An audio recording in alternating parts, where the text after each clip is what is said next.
justamente porque era así. Pero si hoy no es así, sería pensar en cómo podría ser una revisión del abreviado y del acuerdo ese en el sistema nuevo. Vos lo ves, es imposible. No hay nada, entonces es un arreglo. Entonces, ¿qué revisaría el tribunal? Vamos a suponer que estamos hablando de una rapiña. Pongamos una cosa práctica, ¿no? Tenemos una rapiña de esa que no sabemos qué hacer. El tipo hace 2 años que está preso, son 5 años y 4 meses, y dice, mire, me van a pedir esta acusación. Y ya sabés que te van a pedir 5 años y 4 meses porque si te un arma, yo qué sé, ¿qué quieres? Y hace no sé cuánto que estoy en la vuelta acá, no, yo me adelanto y no podemos arreglar por 3 años. Ponele. Y un día, porque si 3 años, para que llegue, digo, y tengo 1 año y medio preso en la vuelta. Se ponen de acuerdo y vamos al abreviado, hacemos y el tribunal ¿qué va a decir? No, pero 4 años no puede ser, porque el mínimo no puede, no, como que no cerraría nunca eso. Cuando el sistema viejo se hace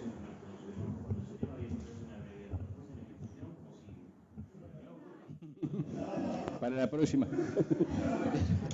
El código nuevo rige. ¿Cómo sigue en el nuevo? ¿Cómo sigue en el nuevo?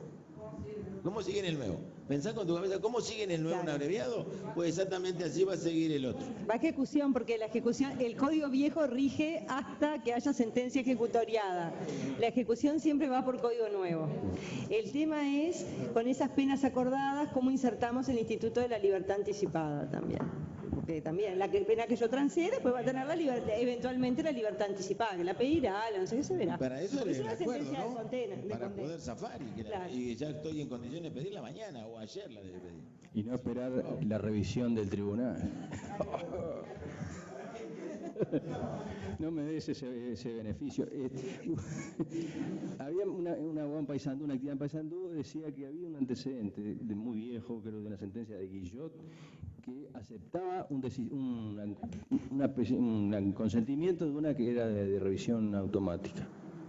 No sé si te acordás de eso. Bueno, estaría bueno encontrar por los argumentos. La impresión de que eso fue una cosa que se discutió, no lo conozco el caso, pero sé que se discutió y el tema era lo indisponible, claro, porque era un sistema donde no se podía disponer de la garantía, como dice ella, o del beneficio, lo que sea. Entonces eso como que no podía andar. Eso es lo que yo he sentido de ese caso, que no sé si es cierto tampoco, porque se ve comentario. Una leyenda, pues. No sé, pero a mí me parece que debe haber sido una solución práctica de esas tantas que ocurren, que tenés una persona que tiene 4 años preso y le faltan 3 meses y que me vas a tomar 6 meses para decirme qué. Claro. Y bueno, está, mirá, algo así debe haber sido. Bien, del interior con este tema, ya les quedó claro, ¿no? Faltan algunos. No hay unanimidad. Estamos comprometidos. De Maldonado, si podemos intervenir un segundo, perdón que... ¿Cómo no? Bueno, en cuanto al tema del abreviado, bueno, es un tema bien complejo porque tenemos 2 artículos que lo regulan. Y bueno, alguien alguna vez dijo que cuando el legislador escatima, la jurisprudencia es la que tiene que salir a poner el pecho y todo vamos a tener que poner en este caso. Entonces, en ese sentido, me parece que vamos a tener que trabajar todos en definir nuestro rol en el abreviado y cuáles van a ser los límites y facultades. A mí se me han planteado varios casos, muchos, por suerte, y acá en Maldonado se ha trabajado bastante con el abreviado. Y bueno, yo por ahora la posición que he tomado es lo que dice Binder en cuanto a que el juez, en cualquier caso, en el adversarial, le tiene que exigir la verdad al acusador público. Y en el caso del abreviado, la exigencia de verdad está dada porque tenga evidencias que lo respaldan. Y a partir de ahí, bueno, me ha pasado que no me acreditan un delito porque no hay hecho y sin embargo piden una calificación, pero el hecho correlativo no está, entonces he sacado ese delito porque entiendo que el acusador público no esgrimió la verdad porque ni siquiera relató un hecho. Y me ha pasado de bajar pena porque me piden coautoría y yo entiendo que es complicidad, por ejemplo, o porque saqué un delito Y son cosas que sobre la práctica es la solución, que en esos 2 segundos que uno tiene para decidir en la audiencia es la solución que he tomado, pero creo que son muy discutibles. Y en cuanto a la pena, bueno, hay un artículo de Buffarini ahí que está en la página de la AMU que trabaja muy bien el tema de la pena en Argentina y cómo los tribunales superiores, a pesar de que algunos jueces de instancia se oponían a penas por debajo de los mínimos o penas alternativas que no estaban en ninguna ley, y cómo los tribunales respaldaban eso, que había libertad absoluta de las partes en base a una de las tendencias del abreviado en el sistema norteamericano. Y bueno, la sentencia del caso Cantero, de la causa de los monos sobre abreviado, que Buffarini la trata, y bueno, está muy interesante sobre ese tema con la posición de Rueta. Y está eso básicamente, o sea, las complejidades que genera el abreviado, y acá apenas se han sustituido, por ahora a mí me ha pasado solo por completo, o sea, me piden tantos meses de prisión sustituida completamente por libertad vigilada, no me ha pasado la mixta, pero la legalidad cede naturalmente ante el abreviado. Lo que pasa es que el abreviado está impuesto legalmente, 272, 273 son leyes, y el resto de las leyes quedan en falsa escuadra, y el tema es, en esa posición, en eso que planteaban de si los jueces somos homologadores o no, yo creo que no hay que plantearlo tan así, porque de alguna manera es medio despectivo plantearlo así. Y en el abreviado me parece que si seguimos lo que dicen los maestros, como en el caso de Binder, realmente tenemos facultades, y está dado por exigirle a los fiscales la verdad de lo que plantean. Y si vemos que un delito no estamos de acuerdo, ahora como decían los rosarinos, me piden desacato y yo no estoy de acuerdo con que sea verbal la orden, bueno, absolveré, porque la opción está, me parece. O sea, son interpretaciones, no sé, planteos. Verán ustedes qué les parece. Y sobre la práctica ahora va a haber que cambiarlos, obviamente. Se autodestruirá en 5 segundos esta solución, algo así. Perfecto, gracias.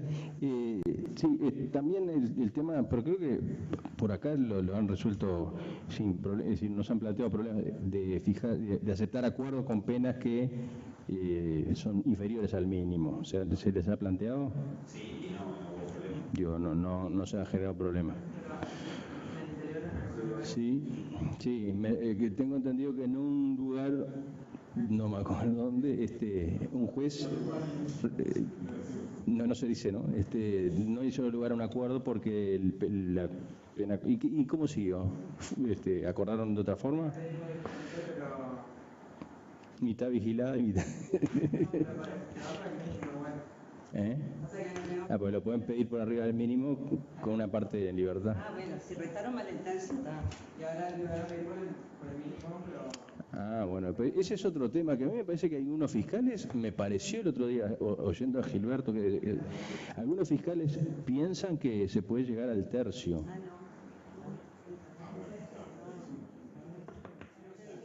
Tema que, No, pero ya sé, pero digo como que lo dijo como que era una cuestión que se estaba discutiendo, que era opinable. Bueno, así que no. El asunto como que está ahí, pero yo pensé que el caso era un caso donde un juez se oponía porque con el argumento que la norma procesal no podía derogar la norma sustantiva. Sí, pero que tienen las dos cosas, ¿vale?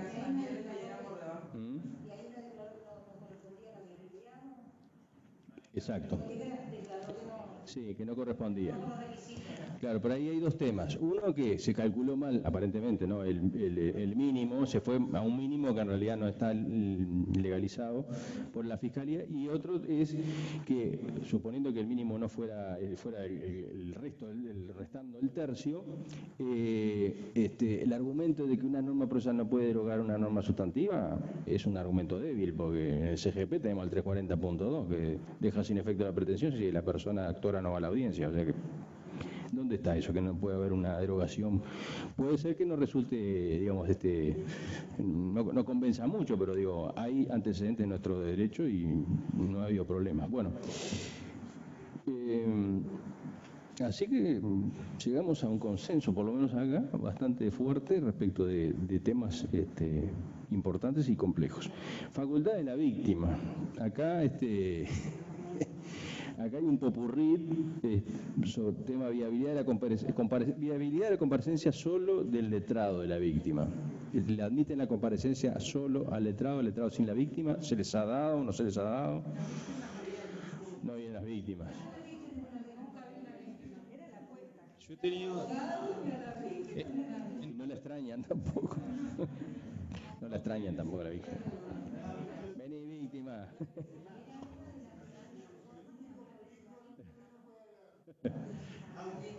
Abre, Rafael. ¿Qué le pasó a su víctima? Las víctimas, sí. Han habido varias, con varias formas de comparecencia, incluso está en trámite un recurso de apelación, que eventualmente les regalaremos desde allá de Maldonado. Sí, porque se plantea varias cosas. Lo de la comparecencia es una.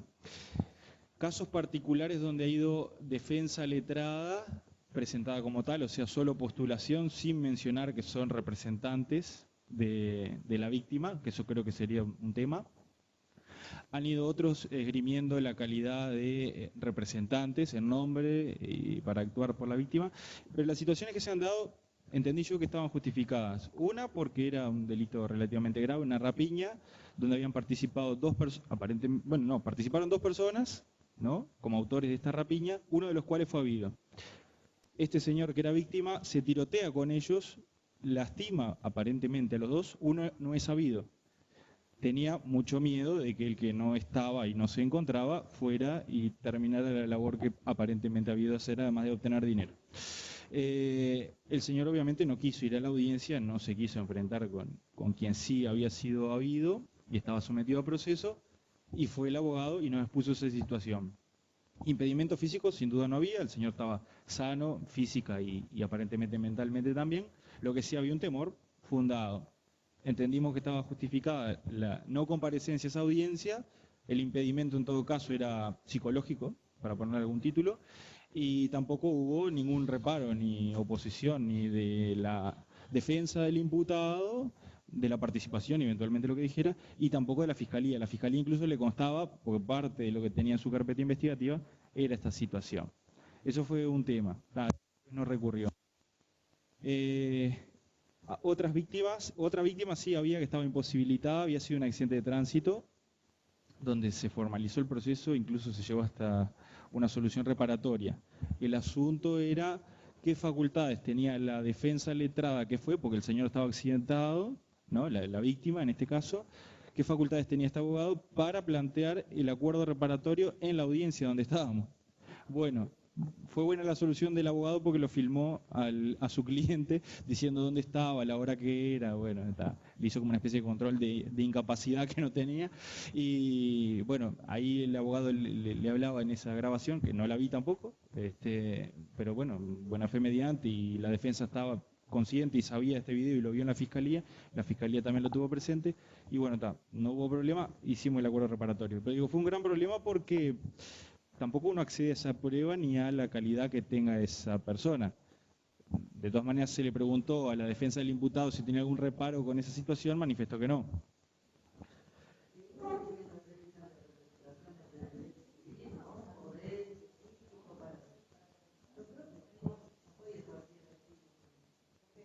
No, está bien. Lo que pasa es que acá incluso estamos condenando también sin prueba, entonces requerir documentación para un tema accesorio como es legitimación. Claro, pero tampoco había oposición del imputado y la Fiscalía. Digo, quedó en el audio, quedó formalizado, pasó ante un organismo público. Digo, puede ser cuestionable, pero bueno, son cosas muy raras que se han dado. Sí. Y después han pretendido recurrir suspensiones condicionales del proceso, también. Víctima presente, sí. Sí, yo la duda que tenía en el caso del acuerdo reparatorio, simplemente era, no sé, pero tengo que chequear porque no tengo el CGP acá, la remisión que hace a los actos procesales y a las reglas generales de comparecencia del CPP, si no queda incluida la exigencia para transar poder especial con facultades suficientes, poder para pleitos. Para la víctima. Pero este señor había dado el consentimiento con esta grabación. Bueno, quizás lo pueda ratificar, quizás estaría bueno después que lo ratifique, por ejemplo. Por más que... por más que lo haya dado firmado, para no privarle de ese derecho por las dudas de que ese consentimiento no hubiera estado dado en condiciones adecuadas. Simplemente para cubrir eso. Claro, porque además, de repente, uno ve una parte de la filmación, no sabe qué está pasando todo alrededor, de repente lo estaban presionando. No sabemos. O sea, es planteable el tema. Pensada. Bueno, pero no estaría mal convocarlo para que ratifique de algún modo o exigir un poder cuando se pueda. Algo de la víctima de Tarea. Quedan un tema que es una pregunta en realidad sobre la extradición que no sé si a alguien le ha pasado, qué pasa con las extradiciones que están en trámite, si siguen por el Código Viejo o pasan al proceso nuevo. Las que están en trámite. Sí, no sé, ¿a quién se te planteó? ¿A ti, Ana? No, claro. A Silvia le pasó. Sí. Sí, a mí me da esa sensación que habría que seguirlas, si bien no es un proceso penal dirigido a obtener una condena, es un proceso que está en trámite y no puedes cambiar en la mitad todo el procedimiento, ya empezaron a correr los plazos, se empezó a correr todo y la lógica indicaría que sigue el proceso viejo, que de todas maneras el nuevo proceso se va a aplicar a todos aquellos casos donde no haya un tratado donde se prevé el procedimiento para tramitar la extradición. Entonces, más allá de si cae en Código Nuevo, en juzgado de Código Nuevo, de Código Viejo, en los juzgados de Código Nuevo de Montevideo también les van a caer extradiciones que no van a tramitar por el 402 y siguientes. En algún supuesto puede pasar que el propio tratado establezca el procedimiento. Entonces ahí evaden el 402 y van por el, porque nosotros, si no hay tratado, vamos al 402. Teníamos que, me olvidé de incluirlo en el menú, el tema de si seguían vigentes los procesos de audiencia por difamación en el medio de comunicación. Sí, siguen. Pero decir que para lo de Código Nuevo, independientemente de la competencia o ante la competencia, si el procedimiento está derogado porque es incompatible con el nuevo CPP o se entiende que son procedimientos especiales, etcétera, y lo dejamos subsistentes. Creo que, amigos, nos inclinamos por esta última, no dejarlo subsistente porque medio relajo si no. Hay hasta un argumento de texto medio tirado de costado, de los pelos, pero puede ayudar. Cuando el código habla de la acción, plantea la posibilidad de la acción que no sea planteada por el Ministerio Público. Entonces, de algún modo, a algo se está refiriendo. Podemos entender que el legislador estaba pensando en los juicios de ley de prensa. Acá busco el artículo.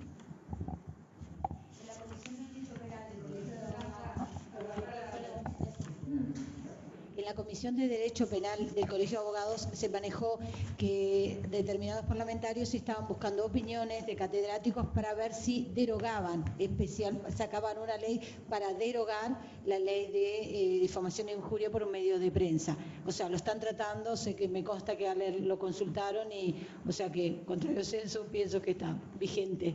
Sí, no lo derogaron. Expresamente no, pero puede interpretarse que tácitamente sí.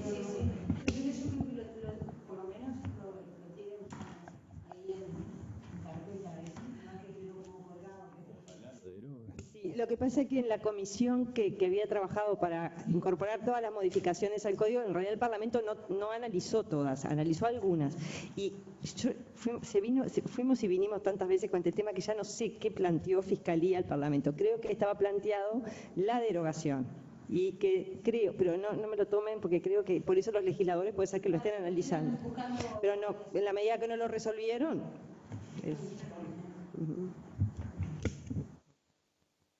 ¿Competencia querías plantear tú? Okay. Sí, lo que...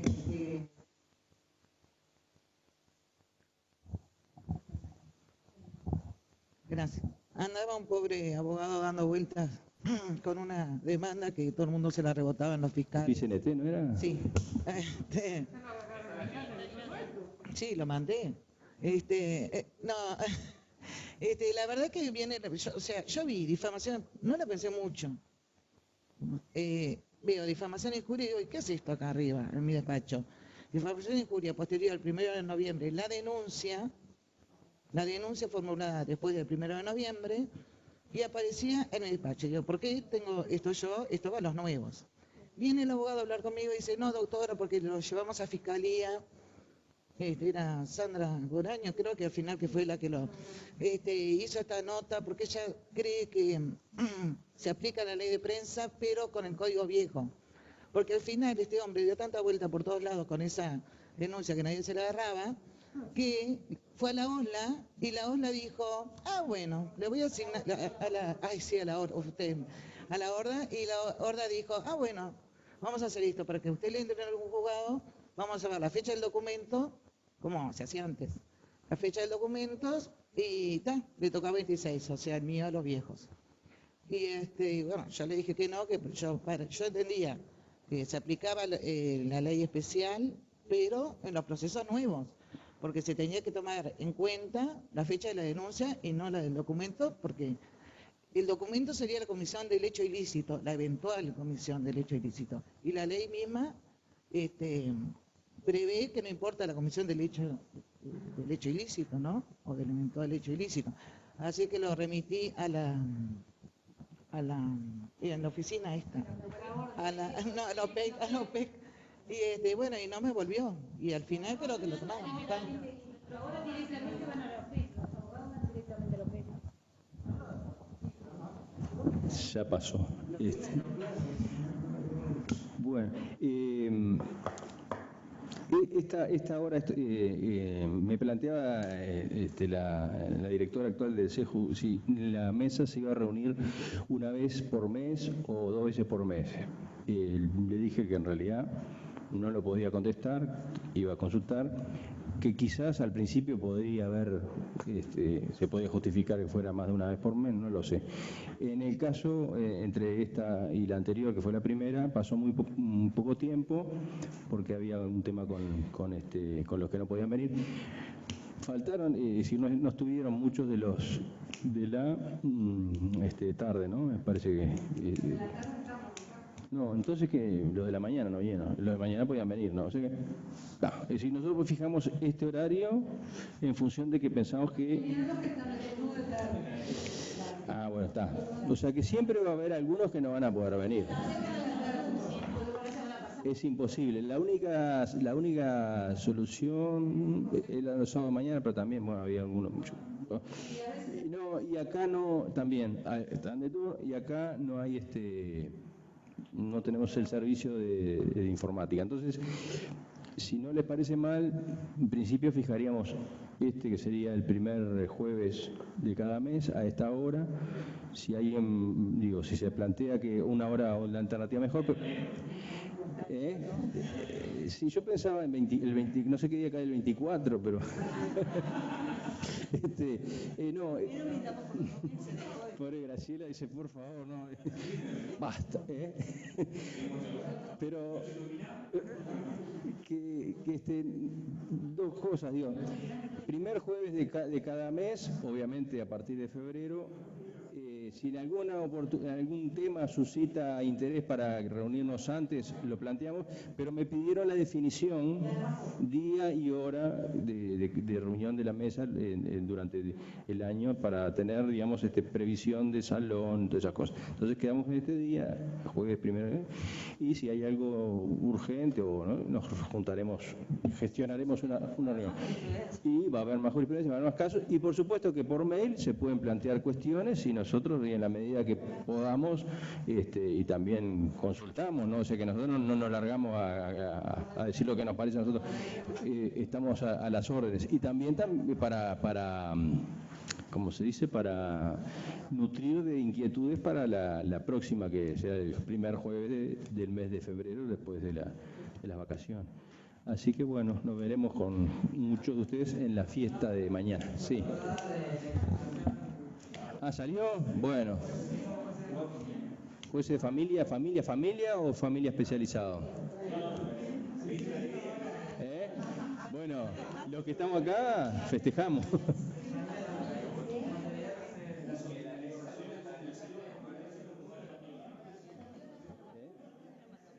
viste que esto también fue por la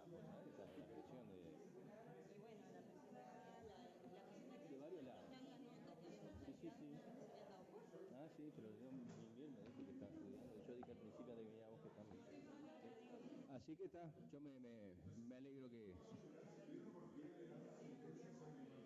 Ah, sí. A ver, por favor. Dos cosas me parecen muy interesantes, más, yo vi dos así como primera lectura. Una es sobre el elemento material de la medida cautelar. La Corte entiende que el elemento material estaba dado por la gravedad del hecho, lo cual me pareció llamativo, al menos dicho así, digamos, tan blanco y negro, ¿no? Pues, Sí, al final hace como algo, termina diciendo al final de la frase, que es como larga, como que eso demuestra que es riesgo de fuga, o sea, va... Ahí está, sí, bueno, Pero sí, en realidad dice es una rapiña, prisión preventiva, es un homicidio o rapiña. Sí. Bueno, y la segunda...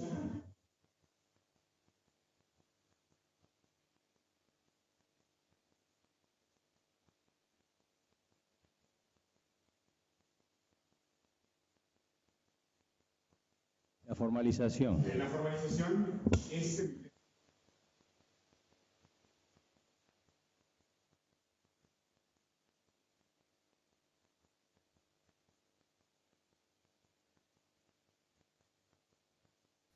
Porque fue un poco rápido. Resolvió la inconstitucionalidad. No, está bien, pero no la resuelve. Me parece que se metió en cosas de fondo. Bueno, no, la resolvió, que no te satisfaga. No, perdón, me explico. Que no la haya, posiblemente se puede cuestionar, que no haya un pronunciamiento claro sobre el tema de la preceptividad en el caso de las internaciones, es otra historia, pero resolvió el caso. A eso me referí, lo resolvió.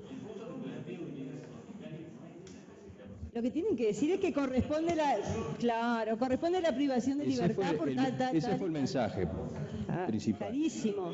El mensaje clarísimo y una sentencia salida en 4 días. Si nos presentaran en el juzgado abogados que quieren pedir una expediente y dicen que son públicos, están designables, que entonces, digo, lo que es pública es la audiencia.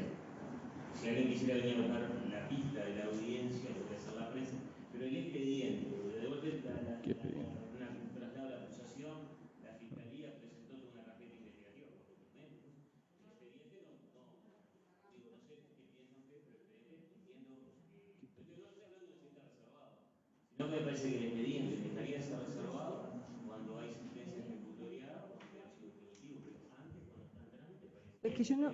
¿Cuál es el principio de la reserva del expediente? No hay ningún principio de reserva del expediente. En realidad, si vamos al CGP, que es el que lo regula, dice que los expedientes son públicos, salvo que estén reservados. O sea, me parece que tenemos... yo creo que sí. Yo me acuerdo cuando los periodistas pedían en un caso, vaya, pídalo en baranda y mírelo. Después que no había el presumario, sí es reservado. Porque hay norma que lo dice. Pero por eso digo, yo trabajé en el viejo, pero digo, después de ahí era público, es público. Tenemos la mala costumbre de pensar, y sí, a menos que haya disposición del juez por algún motivo. Digo, no sé, a lo mejor me tiré a decir muy tajantemente, pero el acierto o el error, esto para mí es así. No, es distinto. Ahí hay otros principios. Sí, dependiendo de... Pero si hay... Obviamente que para la víctima, por algo el legislador nacional agrega al denunciante, de caso de factura. Pero lo agregan en la indagatoria preliminar. Bueno, y el expediente fue, sí, la indagatoria preliminar, pero también está la etapa formalizada y formalizada. Después, aún no ha llegado la sentencia, existe la formalización. Pero ahí no sé.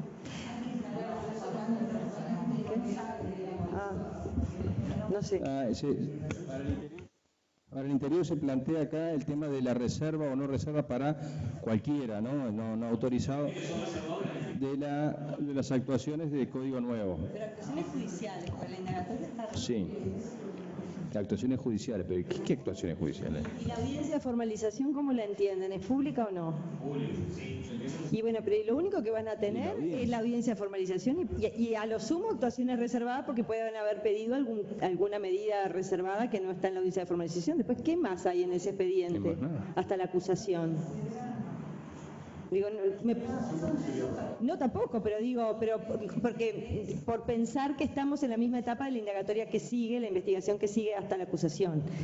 Porque tú decías que hay regulación para la indagatoria preliminar y como la indagatoria preliminar puede seguir después de la formalización, podrías aplicar esas mismas reglas. Es decir, que es todo reservado, que es reservado para los terceros, no así para el imputado, la defensa. Capaz que te piden cosas que piensan que existen y no existen, yo qué sé, porque en realidad es poca cosa lo que... Sí. Pueda haber que no haya pasado por audiencia. Claro. Pueden quedar en el expediente y pueden presentarse. A mí me pasa de veces, no sé si haya pasado, porque la policía contesta el allanamiento en el juzgado. Y le tienen que decir que no se lo pueden admitir. Claro. Después de defensa que vienen a pedir prueba al juzgado.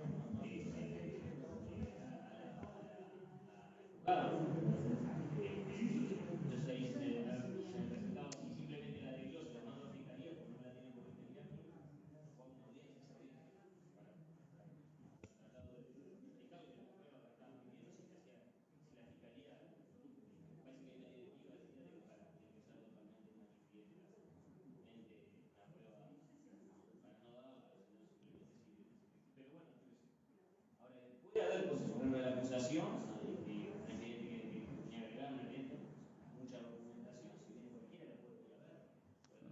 Documentación. A lo mejor esa documentación hay que disponer que sea reservada para proteger a la víctima. Esa sí, pero no como principio general.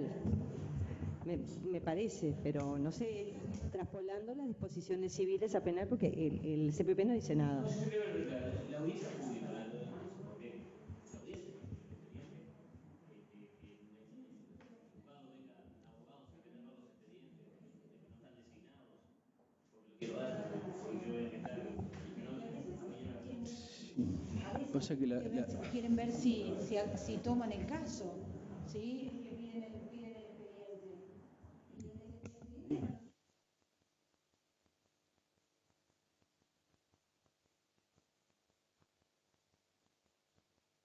el expediente. Sí. En relación a este caso, a este tema, ¿cómo sería el tratamiento en los acuerdos de colaboración en la ley 18.494, fundamentalmente lo que se celebra en Nueva York? Código nuevo. ¿Cómo sería el tratamiento? El Código Nuevo lo ignoró, o sea que mantendría la regulación de, si entendés que no es un instituto incompatible, que no quedó derogado, lo seguís manejando como lo manejabas antes. En general reservado, por separado, no sé, el juez no interviene. O sea, Ahí no se puede hacer público. no, pero yo no digo que todo sea público, yo digo que el principio general es que los expedientes son públicos, pero hay actuaciones que no pueden ser públicas. Por ejemplo, si hay cosas que hacemos horribles, pero porque nosotros agregamos en los expedientes, que conforme al CGP son públicos, y por ejemplo el civil pasa muchísimo, se pide la historia clínica porque se quiere probar por un accidente de tránsito si se lastimó la pierna. Nosotros pedimos la historia clínica. Entonces yo veo el informe ginecológico de esa pobre señora y ese expediente de vuelta va a todos lados. Lo ve el abogado, pasa el perito que va a hacer una pericia de no sé qué y mira eso.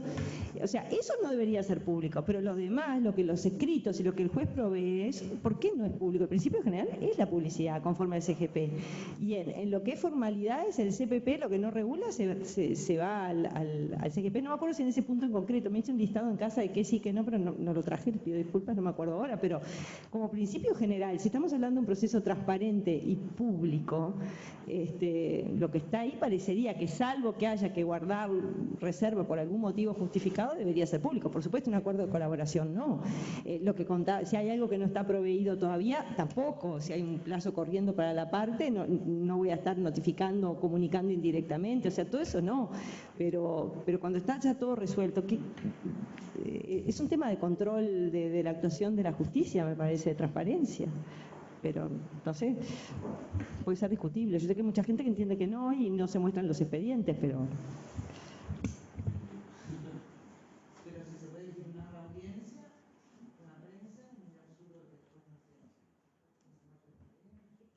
No debería haber mucha cosa en el expediente, porque los informes de los peritos tampoco van a estar agregados al expediente, va a tener el fiscal en sus Por manos. eso, capaz que el periodista piensa que hay algo que... O sea, cuando vean que no hay nada, no sí, más, el problema va a ser inexistente, porque en realidad nos tenemos que olvidar del concepto de expediente.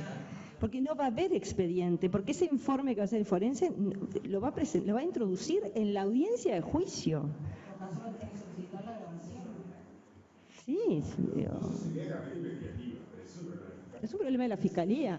Después lo único que va a haber, el acta de la audiencia de formalización son 10 líneas, después está el audire, o sea, es más problemático para los de Código Viejo, ahí sí que está todo en el expediente. ¿Las carpetas las agregan? ¿Les quedan agregadas?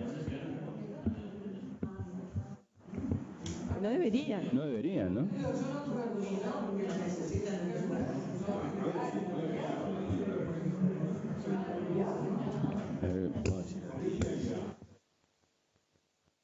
Bueno, muchas gracias. Nos vemos mañana con algunos y buen fin de año.